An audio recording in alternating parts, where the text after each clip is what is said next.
Hello, my name is Brandon, and welcome to Retro Reactions, a place where I experience amazing music from the 70s, 80s, and 90s for the very first time. And today we're going to be time traveling back to 1973 and the album Selling England by the Pound to listen to Dancing with the Moonlit Night by the amazing Genesis. I've always loved much of their songs from the 80s, and I'm quickly falling in love with their older progressive rock style material. And so, here we go. Can you tell me where my country lies? Said the unicorn to his true love's eyes. It lies with me, cried the Queen of Maybe. For her merchandise, he traded in his prize. Paper late, cried a voice in the crowd. Old man dies, the note he left was signed Old Father Thames. It seems he's drowned, selling England by the pound.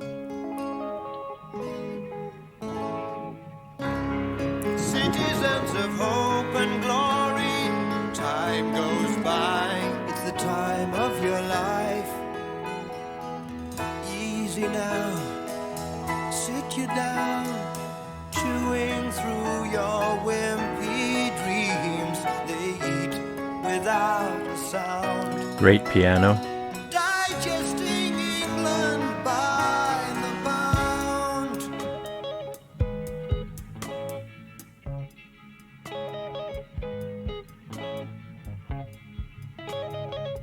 I've heard that before. Young man says you are what you eat. Cinema show? Old man says you are what you wear, well. You know what you are, you don't give a damn. Ooh. Bursting your belt, that is your homemade share. The captain leads his dance right out through the night. Join the dance, follow on till the grey of sunset sees them all. Follow on till the gold is cold, dancing out with the moonlit night. Knights in the green shields stand and shout.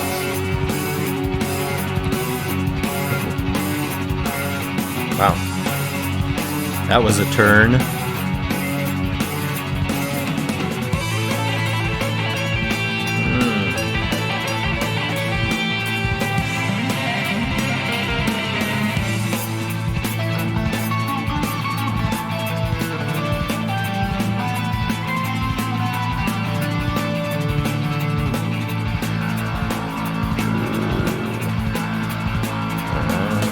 I love that.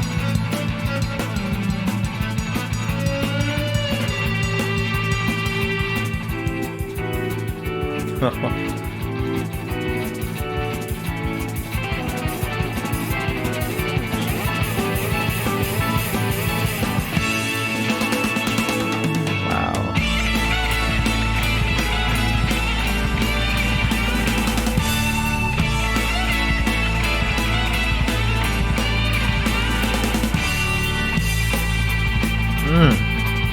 Did not expect this.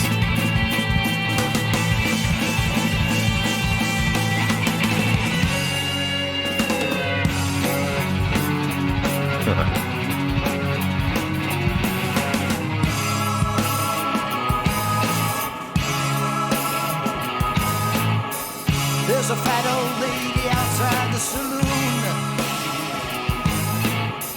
Playing out There's that the theme. card she plays for tune. The deck is uneven right from the start, and all of their hands are playing a part. Captain leads his dance right out through the night. Join the dance, follow on, a round table talking down we go. You're the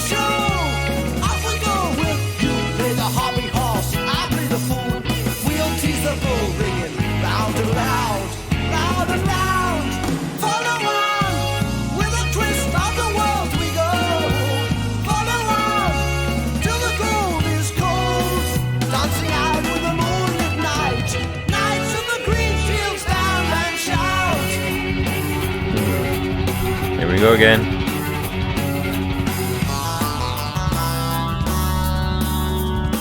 Ooh. Wow, another powerful journey epic song. Not surprised.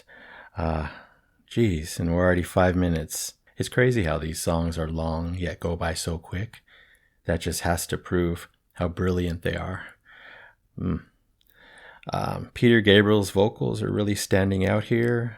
There was a lot of high falsetto and high register notes in the beginning, which I thought it was really emphasizing and gonna emphasize that through the whole song. But then he's just moving to these really powerful vocals, maybe the most powerful I've seen from Genesis and from Peter himself. So that's really intense. The beginning was very kind of soft and slow. I don't remember it much, but I remember it being on the slower side compared to that amazing fast tempo masterpiece section we just got. And I wrote down that it sounded very English in the beginning. I think I heard some flutes, and I think this song is probably a commentary on England. I'll go back and check out the lyrics, but again, a very English feel. I noticed some piano in there. It's like they're throwing in everything, and it just makes for such a full and a satisfying song. When that deep grand piano or piano note hit, that single deep note, that just really it got me good. As with these Journey songs, I love that they change directions, but I also love that they change other things like dynamics, volume, and in this case, the tempo. I mean, it just went so fast and hit so hard with that almost a rock section, yet they have all these other instruments going. It was just a masterful section of Steve on guitar, Tony on keys, organ, piano, and Phil's amazing, impeccable drumming. And I really, really appreciated that and didn't expect it. I always am going to say I love being surprised, and that fast section really surprised me. So let's see what else they have to offer. Another gem, another gem.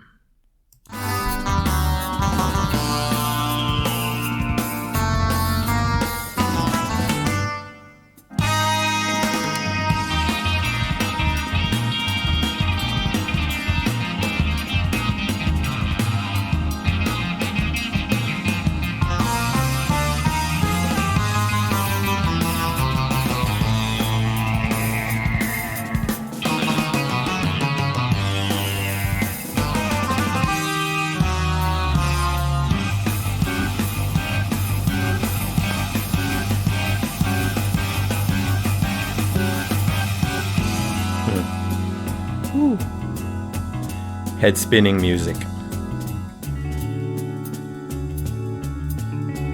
Okay, bringing it down. Oh, that guitar is gorgeous.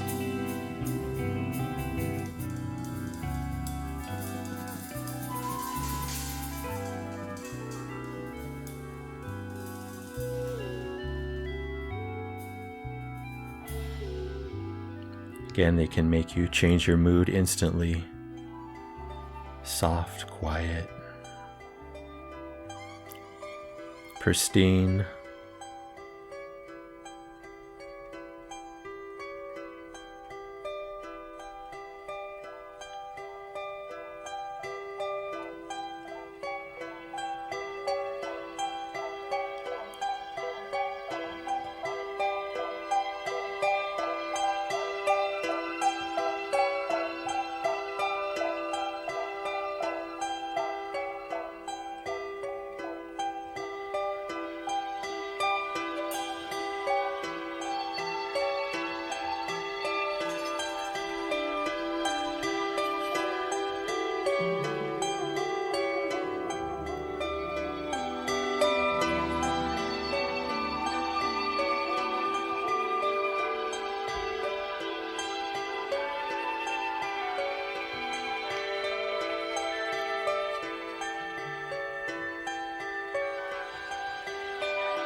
Taking their time, you know, I love that.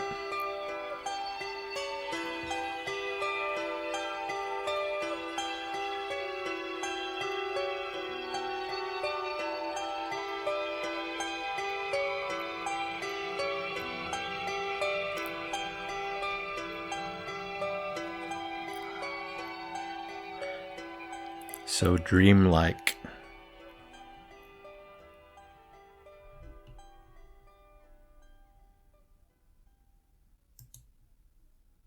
Wow, again, I'm shocked. Twice I was shocked in this song. The change of tempo in the middle section there to a very, very fast tempo. And then, as I've heard in a few of the other ones I've listened to, not sure if it was them or Pink Floyd, but they surprise me because they turn a direction that doesn't seem like an ending direction, this soft, pristine, gentle section, and it just goes on for a while and ends the song that way. And I really don't expect that. You don't hear that in a lot of music, and it's just such a unique and different choice, and definitely loving it, definitely getting used to it. It's probably a staple in progressive rock to end a song in such a manner.